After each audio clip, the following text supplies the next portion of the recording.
Today I'm going to talk to you about osteoporosis, and we're going to do a comparison of two drugs used to treat this condition. To begin with, let's describe what osteoporosis is. It's a metabolic bone disease that's identified by reduced bone density and degeneration of bone composition that leads to an increased risk of fractures.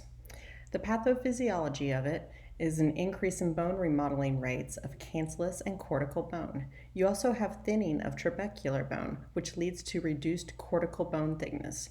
Increased porosity in the cortical bone also contributes.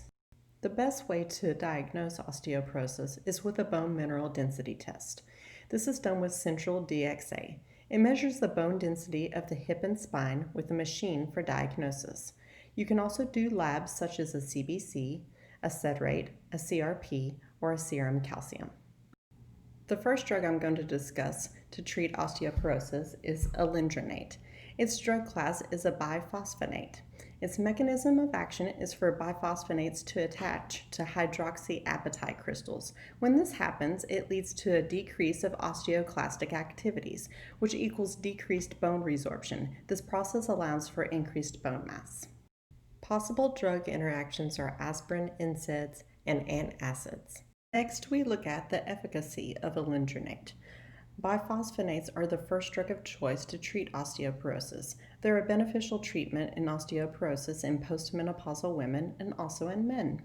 Now let's talk about the safety of alendronate. There are a couple of adverse reactions that you may see with it. These include heartburn, indigestion, esophageal erosion, and ulcers. There are two uncommon side effects. You have ONJ, which is osteonecrosis of the jaw, and atypical femur fractures. Both of these are only usually seen with long-term use of the medication. Now let's briefly talk about the cost of alendronate.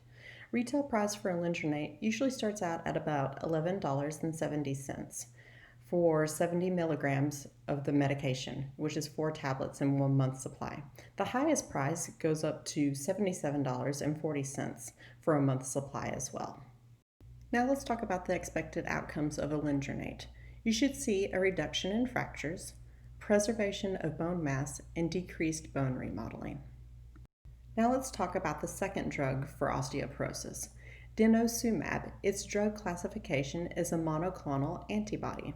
Its mechanism of action is to mark the receptor activator of RANKL, which is a transmembrane protein. This prevents osteoclast construction or activity. It then inhibits osteoclast and leads to decreased bone resorption. To date, there are no possible drug interactions with denosumab, according to evidence-based literature. Now let's talk about the efficacy of denosumab. It's the preferred drug of choice with patients with high-risk fractures. It greatly reduces the risk of hip fractures, non-vertebral, and vertebral fractures, and it also increases the bone mineral density of the lumbar spine. Now let's look at the safety of denosumab. There's a couple of adverse side effects. Hypocalcemia is the most common one, followed by musculoskeletal pain and then dermatological reactions such as rash. It also has the same two uncommon side effects as the previous drug of ONJ and AFF. Now let's take a brief look at the cost of denosumab.